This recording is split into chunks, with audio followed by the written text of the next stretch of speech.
আমাদের সিডি বাজারে যখন আসান ভাই ভাদাইমের টিম তৈরি করলো তখন আমাদের টাঙ্গাইলি 27টা টিম হয়েছিল আসান ভাইরে ডাউন দেওয়ার জন্য।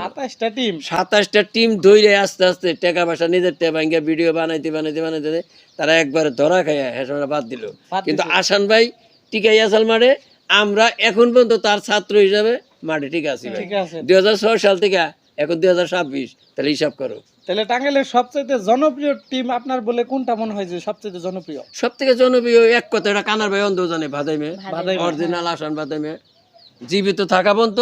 এখন যে মারা গেছে তাও আমি মনে করি জনপ্রিয়।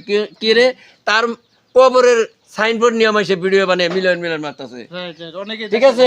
তার বাড়ি যায় বাইরে থেকে ক্যামেরা দিয়ে ভিডিও কইরা তার জোতা মোটরসাইকেল হেন্না থাম্বেল বানিয়ে মিলন বি করছে। তাহলে মহিলা যাওয়ার পরেও তারা এত বাইরে আলছে, তাদের নামের উপরে মানুষ মিলন হইতেছে। আর কি বলতাম ভাই। যাক, ধন্যবাদ আপনাকে। আপনি এর আগেও আসলে অনেক প্রশ্ন আপনারা শুনে ফেলেছেন। রহিম ভাইরে আমি একই প্রশ্ন দুইবার করতে চাচ্ছি না, কারণ আপনারা যারা আমার এই পেজের থেকে ভিডিও দেখেছেন আপনারা জানেন রহিম ভাইয়ের কাছ থেকে মূল্যবান সব কথা আমার আগেই নেওয়া শেষ।